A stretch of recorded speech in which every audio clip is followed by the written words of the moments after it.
Xo'p, qadrdonlar 364 million 900 ming so'mga nima sotib olishingiz mumkin?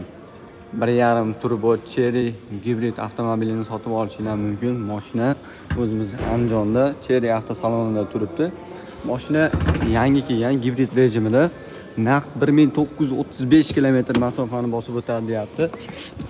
2 marta yurganinglardan keyin motorni yog'ini almashtirsanglar bo'laveradi. Mashinani dizayniga umuman gap so'z bo'lish mumkin emas, sababi eng oxirgi dizaynlarda ishlab chiqarilgan.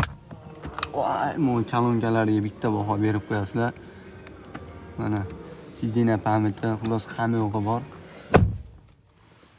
Monitorlari shunaqangi plus ekranli bo'ladi. Bu joyda dizaynlari mashinani vobshe shikalat ishlab chiqargan. Bu mashinamizni Malibuga solishtiradigan bo'lsak, menimcha Malibudan orqa salonlari ham anchagina keng. Mana shunaqangi kapitanskiy sidinalar bilan. Kolonkalariga Sony bitta baho berib qo'yasizlar. Mashinamizni orqa tomoni ko'rinishi juda ham seriozniy.